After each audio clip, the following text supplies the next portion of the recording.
Good morning दोस्तों। चलिए आज एक नया टॉपिक है जिसको समझेंगे। बहुत ही इंपॉर्टेंट टॉपिक है और बहुत ही इंटरेस्टिंग टॉपिक है। इसमें समझेंगे कि जनसंख्या नियंत्रण या बर्थ कंट्रोल क्या होता है, इस चीज़ों को समझेंगे।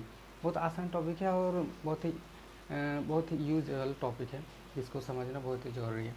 इसमें देखते हैं, इसमें बर्थ कंट्रोल या जनसंख्या नियंत्रण है, इसको दो भागों में बांटा गया, दो तरीके से बांटा गया। एक होता है नेचुरल मेथड, एक होता है बैरियर मेथड। नेचुरल मेथड मतलब प्राकृतिक मेथड, और एक बैरियर मेथड है जो आर्टिफिशियल मेथड जो मनुष्य के द्वारा बनाया गया।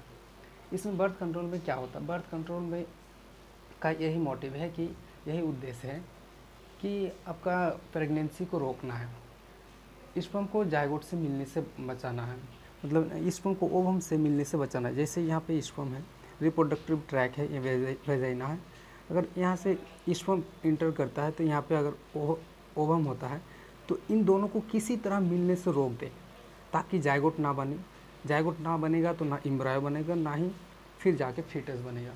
तो इन दोनों को मिलने से किसी तरह रोक दे, या फिर इसको मार के रोके, या फिर ये दोनों के बीच में कोई कुछ लगा दे बैरियर, ताकि इस दोनों मिल ना पाए, या फिर इसे नष्ट कर दे। तो यही 2-3 तरीका है कि किस तरीके से इस दोनों को मिलने से रोका जाए। इसे ही बैरियर मेथड कहते हैं, इसे ही जनसंख्या नियंत्रण कहते हैं, बर्थ कंट्रोल मेथड कहते हैं। तो ये 2 तरीके का होता है, एक होता है नेचुरल मेथड, एक होता है बैरियर मेथड। नेचुरल मेथड में क्या होता है, नेचुरल मेथड में 3 मेथड आते हैं। एक आता है कि पीरियोडिक अब्सेंस, एक होता है लैक्टेशनल एमेनोरिया, एक होता है withdrawal method. Sir periodic absence क्या है? पीरियोडिक अब्सेंस ये है कि जब कोई महिला होती है, हर महीना में पीरियड चलती है, हर महिला में पीरियड चलती है, हर महीना लगभग 28 दिनों की चक्र होती है। एक 28 दिनों के अंतराल में पीरियड आती है, वेरी करता है महिला टू महिला, 1-2 दिन इधर उधर। इसमें जो होते हैं, जो 14वें दिन होते हैं, मेंस्ट्रुअल साइकिल स्टार्ट होने के बाद, पीरियड स्टार्ट होने के बाद 14वें दिन जो होता है, ओवरी जो होता है ओवम रिलीज करता है फैलोपियन ट्यूब में। मेंस्ट्रुअल साइकिल के 14वें दिन लगभग बीच में, 28 दिन से बीच में 14वें दिन, मेंस्ट्रुअल साइकिल आज स्टार्ट हुआ, आज से गिनती स्टार्ट करेंगे।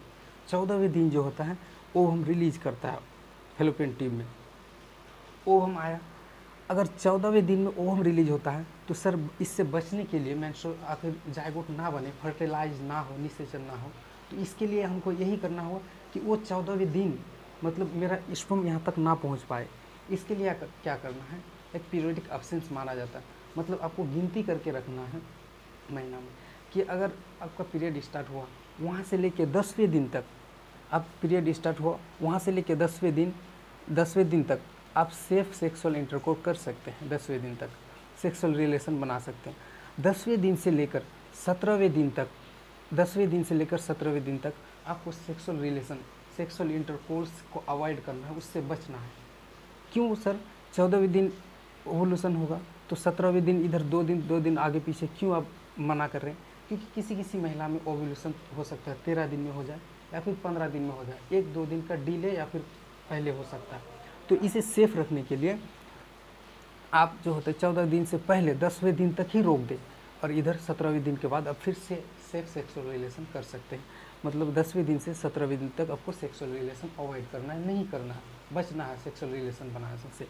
इसको बहुत ही कॉम्प्लिकेटेड से आपको ध्यान रखना है, ताकि अगर थोड़ा सा इधर उधर होता है तो ये फेल हो सकता है मेथड, इसमें रिस्क हो सकता है। थोड़ा सा इधर उधर हुआ तो कांड हो जाएगा।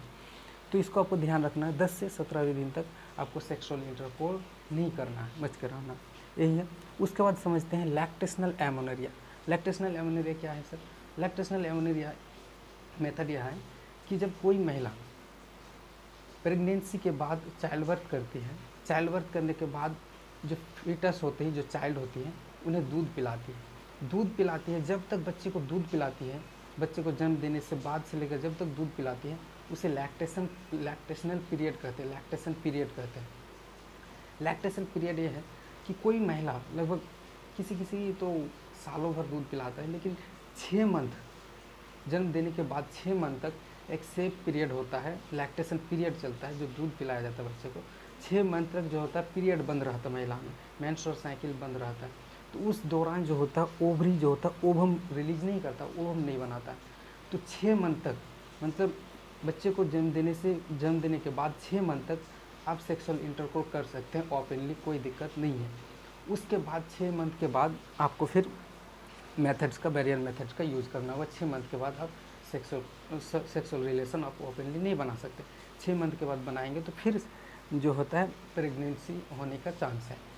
तो लैक्टेशन पीरियड यही है कि आप जो होता है मदर चाइल्ड बर्थ के बाद 6 मंथ तक आप जो होता है ईजिली सेक्सुअल रिलेशन बना सकते हैं, उसमें प्रेगनेंसी होने का कोई खतरा नहीं होता है। उसके बाद आता है विड्रॉल मेथड। विड्रॉल मेथड क्या है सर? विड्रॉल मेथड यह है कि जब कोई कपल सेक्सुअल रिलेशन बनाते हैं, सेक्सुअल इंटरकोर्स करते हैं, तो उस दौरान जो होते हैं ज़्यादातर उस दौरान जो होता है ज़्यादा चांस होता है कि वेजाइना के अंदर, योनि के अंदर ही, वेजाइना के अंदर पेनिस होता है, वेजाइना के अंदर ही सीमेन इजोकुलेट कर देते हैं, सीमेन उसमें डाल देते हैं, ज़्यादातर होता है सेक्सुअल इंटरकोर्स के दौरान। विड्रॉल मेथड में क्या बोलता है कि अगर आपको जायगोट या फिर प्रेगनेंसी से बचना है तो सेक्सुअल रिलेशन के दौरान, सेक्सुअल ड्राइव के दौरान जब आप सीमेन इजोकुलेट हो उससे पहले ही पेनिस को वेजाइना से बाहर निकालें, पेनिस को वेजाइना से बाहर निकालें, ताकि सीमेन जो है वेजाइना के अंदर रिप्रोडक्टिव ट्रैक में ना इंटर कर पाए, ताकि जायगोट ना बन पाए, और इस तरीके से आप प्रेगनेंसी बच सकते हैं। इसी मेथड को हमारे बिहार में नीतीश कुमार हमारे मुख्यमंत्री नीतीश चाचा ने इसी मेथड को समझा रहे थे कि सांसद में, कि अगर हमारी लड़कियां या फिर सब पढ़ लिख लेगी तो उसे प्रेगनेंसी से किस तरीके से बचना है उसे पता होगा, कि जब सेक्सुअल इंटरकोर्स होगा उस दौरान अगर सीमेन इजैकुलेट होने से पहले ही पेनिस को वेजाइना से बाहर निकाल दे। तो इसी मेथड को समझा रहे थे नीतीश चाचा। हालांकि वो सही बोल रहे थे, लेकिन उसका लैंग्वेज थोड़ा गलत था, और उसका जहाँ पे बोल रहे थे वो स्टेज गलत था, कहाँ पे बोल रहे थे वो। तो इस तरीके से हालांकि ये चीज़ें पढ़ाया जाता है, क्लासरूम में है, उसके बाद किताबों में है, हर चीज़ में वाइडली डिस्ट्रीब्यूटेड है। तो इस चीज़ को बता रहे थे नीतीश चाचा, तो उसका लैंग्वेज गलत होने की वजह से वो कंट्रोवर्सी में थोड़ा सा आ गए थे। हालांकि ठीक है, कोई बात नहीं। तो इस चीज़ को विड्रॉल मेथड कहते हैं, मतलब पेनिस के अंदर, वेजाइना के अंदर सीमेन इजैकुलेट ना करे, सीमेन इजैकुलेट होने से पहले ही पेनिस को बाहर निकालें। ध्यान रखें कि ये तीनों मेथड में खतरा है। तीनों मेथड जो होता है कोई कम्प्लीटली क्यूरेबल नहीं है, मतलब थोड़ा सा आप मिस करते हैं तो प्रेगनेंसी होने का चांस होता है। समझ गए इस तीनों मेथड को। उसके बाद समझते हैं कि बैरियर मेथड।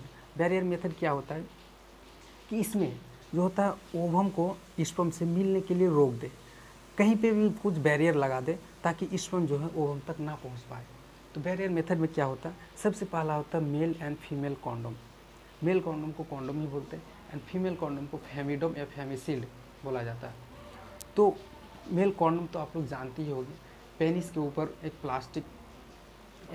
पतली प्लास्टिक झिल्ली लाइक स्ट्रक्चर होती है, जिसे रैप करके डाल दिया जाता है पेनिस के ऊपर, ताकि सीमेन जो होता है सेक्सुअल इंटरकोर्स के दौरान सीमेन जो होते हैं कॉन्डोम के अंदर ही रह जाए और रिप्रोडक्टिव ट्रैक में इंटर ना कर पाए। तो इस चीज़ को समझ गए कॉन्डोम। और एक बहुत बड़ी चीज़ है कॉन्डोम के बारे में, कॉन्डोम का यूज़ करना बहुत ज़्यादा जरूरी है, क्योंकि कॉन्डोम जो क्या करता है, ये सेक्सुअल ट्रांसमिटेड डिजीज जितने भी होते हैं, लाइक एड्स हो गया, हेपेटाइटिस बी वगैरह हो गया, ये सब से जो होते हैं बचाते हैं। क्योंकि ये कॉन्डोम जो होते हैं, आखिर सीमेन जिसमें वायरस फैलता है कि इसके अंदर कुछ आपका द्रव जाना चाहिए, तो वो तरल द्रव जो होते हैं सीमेन इसमें एंटर करेंगे, तभी आपको सेक्सुअल ट्रांसमिटेड डिजीज होंगे। तो उस चीज़ को बचाने के लिए कॉन्डोम जो होता है बहुत महत्वपूर्ण योगदान निभाते हैं। उसके बाद आता है कि bolt and cervical cap and diaphragm. ये तीनों मेथड जो होते हैं महिलाओं के लिए अप्लाई होते हैं। महिला क्या करती हैं, ये तीनों मेथड को, सर्विकल कैप हो गया, बोल्ट हो गया। सर्विकल कैप क्या होता है, ये होता है वेजाइना, ये जो छोटा सा स्ट्रक्चर दिखाई दे रहा है पतली सी यहाँ पे, ये होता है सर्विक्स होती है। सर्विक्स के यहाँ पे एक छोटी सी कैप लाइक स्ट्रक्चर होती है, उस कैप को वेजाइना के थ्रू, वेजाइना नली के थ्रू यहाँ पे सर्विक्स के यहाँ पे फिट कर दिया जाता है, यहाँ पे सर्विक्स को कवर कर दिया जाता है, यहाँ पे अंदर डाल दिया जाता है, ताकि सेक्सुअल इंटरकोर्स के दौरान सीमेन जो इजैकुलेट होंगे वो वेजाइना में ही रह जाए, रिप्रोडक्टिव ट्रैक में इंटर न कर पाए। और हाँ, इन तीनों चीज़ों को अप्लाई करने से पहले इसमें कुछ इसको अप्लाई करता है, इसमें इसको इसके साथ भी अप्लाई किया जाता है। स्पर्मेसाइडल क्रीम हो गया, फॉग हो गया, मतलब बहुत सारे क्रीम्स का भी यूज़ किया जाता है एक्स्ट्रा प्रोटेक्शन प्रोवाइड करने के लिए, ताकि स्पर्म जो इसमें वेजाइना में आएगा उसे नष्ट कर दे, स्पर्माइसाइडल क्रीम जितने भी होते हैं इसको नष्ट कर दे। तो समझ गए होंगे कि तीनों को, सर्विकल कैप हो गया, डायफ्राम, इस सब चीज़ों को सर्विक्स में फिट किया जाता है, वेजाइना के अंदर होते हुए सर्विक्स में, यहाँ पे सर्विक्स को कवर कर दिया जाता है इन नली को, ताकि अंदर स्पर्म इंटर ना कर पाए। उसके बाद आता है एक IUD, intra uterine device. IUD क्या होता है? ये तीनों मेथड को जो होता है डॉक्टर की सहायता नहीं पड़ती है, अपने से यूज किया जा सकता है। मेल कॉन्डम हो गया, ये सब तीनों चीज़ों को अपने से यूज कर सकते हैं मेल। लेकिन इंट्रा यूटेराइन डिवाइस को डॉक्टर के सहायता लेना पड़ता है, डॉक्टर के बिना आप यूज नहीं कर सकते। क्यों? क्योंकि इसे जो होता है यूट्रस में फिट किया जाता है, वेजाइना के अंदर सर्विक्स होती है, सर्विक्स के अंदर यूट्रस जो होते हैं, यहाँ पे गर्भाशय में फिट किया जाता है। तो गर्भाशय में बिना डॉक्टर की सहायता से, बिना कंप्यूटर में देखने के, ना देखे आप इसे फिट नहीं कर सकते हैं। तो इस प्रकार से डॉक्टर इन चीज़ों को गर्भाशय यूट्रस में फिट करते हैं, यूट्रस में। तो इसको समझते हैं। एक होता है लाइपिस लूप। लाइपिस लूप क्या होता है? ये नॉन मेडिकेटेड होता है, इसमें कोई हार्मोन या फिर कोई केमिकल नहीं होता है इस मेथड में। इसको फिट करने से क्या होता है यूट्रस में, कि यूट्रस में फिट करने से यूट्रस को टॉक्सिक बना देता है, भक्षण बना देता है, नष्ट, टॉक्सिक बना देता है। जो स्पर्म अगर रिप्रोडक्टिव ट्रैक में इंटर करता है तो ये लाइपिस लूप क्या करेगा, इस स्पर्म को एक एक करके नष्ट कर देगा, इस स्पर्म को यहाँ तक पहुँचने ही नहीं देगा, ओवरी तक, फैलोपियन ट्यूब तक, इसको यहीं पर नष्ट कर देगा। तो लाइपिस लूप समझ गए, जिसमें कोई केमिकल भी नहीं होता है और ना ही कोई हार्मोन होता है। ये सिर्फ यूट्रस को, इसको फिट करने से यूट्रस को टॉक्सिक बना देता है। ये सब मेथड क्या क्या चीज़ का बना होता है, या फिर प्लास्टिक का होता है, या फिर जो होता है सिलिकॉन का बना होता है। ये सब प्लास्टिक या सिलिकॉन का बना होता है। उसके बाद आता है कॉपर टी या फिर कॉपर, इसी का प्रकार है copper T, copper 7, copper T 200, multi load 375।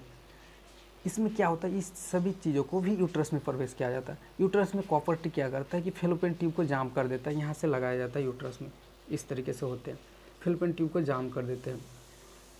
तो कॉपर टी क्या करते हैं, कॉपर आयन रिलीज करते हैं। कॉपर आयन रिलीज करते हैं मतलब 50 ग्राम एवरीडे, लगभग 50 ग्राम कॉपर आयन रिलीज करते हैं, लगभग 50 ग्राम कॉपर आयन रिलीज करते हैं। कॉपर आयन 50 ग्राम एवरीडे यूट्रस में रिलीज करते हैं। कॉपर आयन क्या करते हैं कि यूट्रस में जो द्रव पाया जाता है, यूट्रस में म्यूकस पाया जाता है, यूट्रस में तरल द्रव तो ऑलरेडी होता है, पूरा शरीर तो द्रव का बना होता है, बहुत से वाटर होते हैं पूरे शरीर, तो यूट्रस में भी तरल द्रव होता है, थोड़ा गाढ़ा द्रव होता है, म्यूकस बोला जाता है जिसे। म्यूकस किस तरीके से समझ सकते हैं, अगर नाक में किसी को ये होता है तो अगर नाक बहता है तो देखना कितना गाढ़ा होता है, तो उसी प्रकार म्यूकस होता है।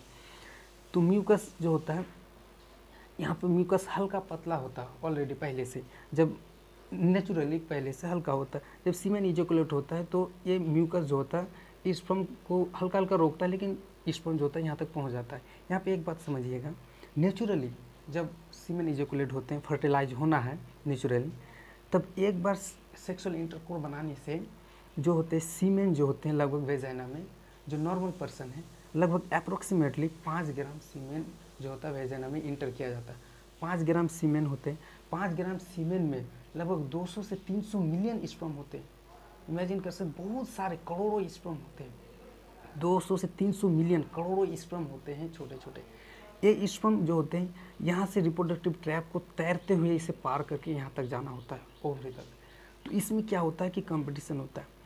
इसमें जो होते हैं 200 से 300 मिलियन स्पर्म में, करोड़ों स्पर्म में जो होते हैं, सब इसको यहीं पे डेड हो जाते हैं, तैर ही नहीं पाते हैं, यहीं पे थोड़ा सा इधर उधर करते करते टहलते टहलते यहीं पे डेड हो जाते हैं, बहुत सारे मैक्सिमम स्पर्म। मात्र यहाँ से आप 200 से 300 मिलियन स्पर्म गया था, लेकिन मात्र 200 से 300 नंबर, 200 से 300 स्पर्म ही ओवम तक पहुँच पाते हैं। मात्र 200 से 300, करोड़ों स्पर्म गया था, लेकिन 200 से 300 स्पर्म ही ओवम तक पहुँच पाता है जनरल कंडीशन में। अगर इसको कॉपर आयन का यूज कर दिया जाता है, कॉपर आयन का 50 ग्राम कॉपर आयन, तो इस म्यूकस को और थिक कर देता है, मोटा कर देता है, जिस कारण से एक भी स्पर्म जो 200 भी स्पर्म पहुंच पा रहा था मिलियनों स्पर्म, करोड़ों स्पर्म में, वो 200 भी यहाँ तक नहीं पहुँच पाता, ये म्यूकस थिक होने के कारण से। यहीं पे जो होते हैं स्पर्म डेड हो जाते हैं, यहीं पे ऊपर चल ही नहीं पाते, यहीं पे मर जाते हैं। तो कॉपर टी क्या करते हैं, म्यूकस को थिक कर देता है, जिस कारण से स्पर्म यहाँ तक नहीं पहुँच पाता है। इस प्रकार से 200 से 300 स्पर्म यहाँ अगर पहुँचता है नेचुरल कंडीशन में, उसमें भी एक ही स्पर्म जो होते हैं ओवम को फर्टिलाइज कर पाता है, बाकी फिर डेड हो जाता है। इस प्रकार समझ गए कॉपर आयन। उसके बाद आता है एक हार्मोनल आईयूडी होता है। हार्मोनल आईयूडी, इसमें हार्मोन, आर्टिफिशियल सिंथेटिक हार्मोन जो होता है इसमें फिट किया जाता है। सिंथेटिक हार्मोन में progesterone and LNG20, progester and LNG20 होता है। इसमें क्या होता है, ये नाम है, इसमें क्या होता है कि आर्टिफिशियल सिंथेटिक प्रोजेस्टेरोन को यूट्रस में डाला जाता है। ये प्रोजेस्टेरोन को यूट्रस में डालने से क्या करता है यूट्रस को, कि यूट्रस का गर्भाशय यूट्रस जो होते हैं, प्रोजेस्टेरोन का हार्मोन क्या करता है इसको समझते हैं कि जब नेचुरल कंडीशन में जब कोई महिला प्रेग्नेंट होती है तो हालांकि एंडोमेट्रियम जो दीवार होते हैं हर महीना पीरियड के दौरान, एंडोमेट्रियम जो अंदर वाला दीवार होता है हर महीना पीरियड के दौरान निकल जाती है। ये एंडोमेट्रियम दीवार हर महीना बनता है, जो ब्लड के लायक का होता है। हर महीना बनने से क्या होता है कि प्रिपेयर होता है कि अगर फर्टिलाइज हुआ जायगोट, तो जायगोट आके एंडोमेट्रियम दीवार में धंसेंगे ताकि एम्ब्रायो और फ्यूटस बन पाए। तो एंडोमेट्रियम दीवार तैयार ही होता है बच्चे को जन्म देने के लिए, एंडोमेट्रियम दीवार तैयार होता है। तो इस एंडोमेट्रियम दीवार अगर कोई जायगोट फर्टिलाइज हो जाते हैं, अगर अर्ली एम्ब्रायो यहाँ आके धंस जाते हैं, तो ये फिर और पीरियड नहीं होगा और ये टूटकर बाहर नहीं निकलेगा। तो ये टूटकर बाहर नहीं निकलेगा, तो इस चीज़ को मेंटेन, अगर टूटने से रोकता कौन है, तो एक प्रोजेस्टेरोन हार्मोन होता है। प्रोजेस्टेरोन हार्मोन जो होता है एंडोमेट्रियम दीवार को टूटने से रोकता है। प्रोजेस्टेरोन हार्मोन को कौन बनाता है, यहाँ से जब ओवुलेशन होता है ओवरी से, तो ओवरी ग्रेफियन फॉलिकल होते हैं, इसके अंदर बहुत सारे छोटे छोटे फॉलिकल से जो होता है रप्चर होकर जो होता है ओवम रिलीज होता है। तो ग्रेफियन फॉलिकल जो रप्चर हुआ, टूटा हुआ ग्रेफियन फॉलिकल जो होता है कॉर्पस ल्यूटियम में बदल जाता है ओवरी के अंदर। कॉर्पस ल्यूटियम जो होता है प्रोजेस्टेरोन हार्मोन रिलीज करता है। वही प्रोजेस्टेरोन हार्मोन क्या करता है, इस चीज़ को मेंटेन करके रखता है एंडोमेट्रियम दीवार को। जब पूरा गैस्ट्रेशन पीरियड चलेगा, पूरा जो 9 महीना का ये चलेगा, अगर बच्चा जन्म होता है तो 9 महीने तक प्रोजेस्टेरोन हार्मोन पूरे बॉडी में बढ़ा हुआ रहेगा ताकि एंडोमेट्रियम दीवार टूटकर ना बाहर निकले। तो प्रोजेस्टेरोन हार्मोन का काम समझ गए। तो ना निकले, अगर प्रोजेस्टेरोन हार्मोन बढ़ा हुआ रहेगा तो अगर एंडोमेट्रियम दीवार ना टूटा तो ओवरी को पता चलेगा, सिग्नल जाता है ओवरी को कि प्रेग्नेंट हो गया महिला, तुम ओवम मत बनाओ। अगर एंडोमेट्रियम दीवार ना टूटता है तो ओवरी दोबारा ओवम नहीं बनाता।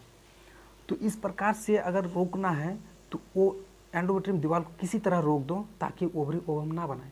ओवरी ओवम ही ना बनाएगा तो फिर स्पर्म जाके किसको फर्टिलाइज करेगा, तो ये बात है। तो progesterone hormone, synthetic progesterone hormone uterus में फिट किया जाता है ताकि आर्टिफिशियली शरीर को इमेजिन करवाया जाए कि तुम्हारा अंदर जो होता है बेबी पल रहा है, यूट्रस में बेबी पल रहा है गर्भाशय में, ताकि ये ओवरी जो होता है ओवम ही ना बनाए, एक रुकता है। ऊपर से जब कोई महिला प्रेग्नेंट होती है तो ये जो होता है यहाँ पे जो होता है सर्विक्स की यहाँ म्यूकस, गाढ़ा म्यूकस आके कप लाइक होकर यहाँ पे जो होता है स्टोर हो जाता है, इसको बंद कर देता है, ठीक कर देता है, ये भी करता है। तो ये प्रोजेस्टेरोन हार्मोन ये करने से एंडोमेट्रियम दीवार नहीं टूटेगा। नहीं टूटने से जो होता है ओवरी को सिग्नल जाता है कि यहाँ पे बेबी पल रहा है, तुम ओवम नहीं बनाओ। ये ओवम नहीं बनाएगा, या तो ओवम नहीं बनाएगा तो फर्टिलाइज नहीं होगा। ऊपर से यहाँ पे जो होता है एंडोमेट्रियम दीवार ना टूटेगा तो यहाँ पे जो होता है म्यूकस जो होता है ठीक हो जाता है और यहाँ पे जो होता है इसको कप करके इसको बंद कर देता है, सर्विक्स को बंद कर देता है। तो यहाँ पे एक तो सीमेन भी अंदर नहीं प्रवेश कर पाएगा इसके अंदर। तो इस प्रकार से प्रोजेस्टेरोन हार्मोन काम करता है, प्रोजेस्टेरोन हार्मोन भी इसमें इंटर करता है। इस प्रकार से ओवरऑल आप समझ गए होंगे तीनों। यही पीछे 3 मेथड को आपने देख लिया, natural method and barrier method. Natural method में आप 3 चीज़ें देखें, उसके बाद जो होता है बैरियर मेथड में देखें आप, उसके बाद जो होता है IUD, ये तीनों चीज़ को देख लिया। अभी समझते हैं कि उसके बाद 2-3 और मेथड है जिन्हें समझ लेते हैं, उसके बाद तुरंत समझेंगे।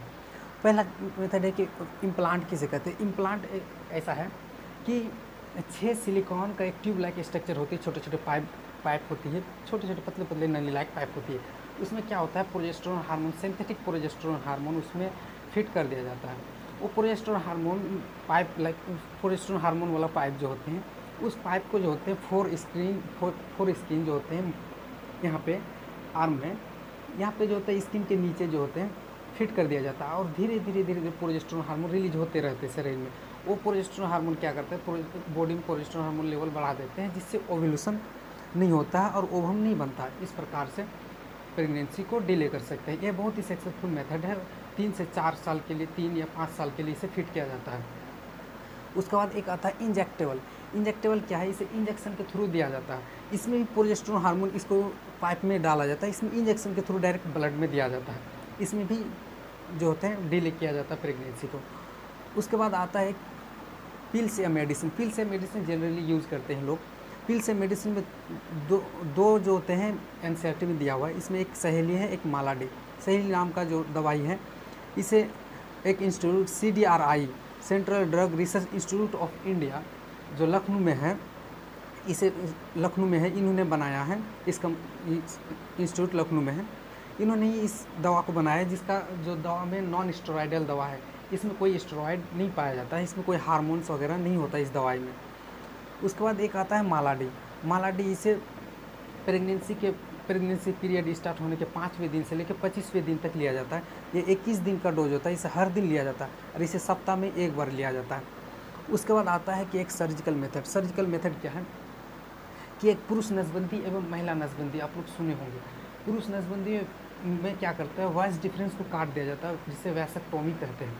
वॉइस डिफरेंस क्या होता है, जो एक्सटर्नल जेनाइटल या स्क्रोटम होता है मेल में, स्क्रोटम में जो स्पर्म बनता है टेस्टिस में, टेस्टिस से जो नली के द्वारा, जिस नस के द्वारा जो स्पर्म सेमिनल साइकिल तक पहुंचता है, उसे वॉइस डिफरेंस कहते हैं। इस वॉइस डिफरेंस को काट कर फोल्ड करके इसे बांध दिया जाता है धागा से डॉक्टर के द्वारा। जो माइनर सर्जरी, एक छोटी सी सर्जरी होती है, इसको बांध देता है, जिससे स्पर्म जो होता है यहाँ तक नहीं पहुँच पाता है। इस प्रकार से स्पर्म ही नहीं, सीमेन में जो सीमेन जो निकलेंगे उसमें स्पर्म ही नहीं होगा। स्पर्म नहीं होगा तो फिर वो हमको कैसे फर्टिलाइज करेगा, ये होता है। उसके बाद इस प्रकार से इसे जो होता है वैसेक्टोमी किया जाता है, वॉइस डिफरेंस पुरुष नसबंदी किया जाता है।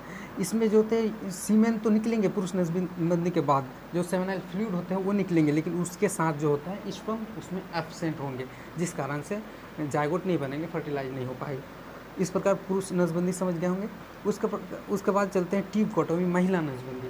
महिला नसबंदी में क्या करते हैं, जो फेलोपियन ट्यूब होती है, जो फेलोपियन ट्यूब होती है जहाँ पे फर्टिलाइज होती है, निषेचन होता है, जायगोट बनता है, उसके बाद एम्ब्रायो बनता है यहाँ पे। तो जो ओव्यूलेशन के बाद जो ओवम बन के एम्पुला में आता है, तो एम्पुला से इधर जहाँ से स्पर्म इंटर करेंगे एम्पुला तक पहुँच जाएंगे, उससे पहले ही फेलोपियन ट्यूब को कट लगा दिया जाता है, कट करके इसे बांध दिया जाता है, जिससे स्पर्म जो इंटर करेंगे वो यहाँ तक एम्पुला तक नहीं पहुँच पाएंगे और फर्टिलाइज नहीं कर पाएंगे ओवम को। इस प्रकार से जो नसबंदी कर दिया जाता है, जिसे वैसेक्टोमी कहते हैं। इस प्रकार ओवरऑल आप समझ गए होंगे पूरे जनसंख्या नियंत्रण मेथड को, जनसंख्या नियंत्रण उपायों को। आई होप आपको समझ में आया होगा पूरा टॉपिक। Thank you.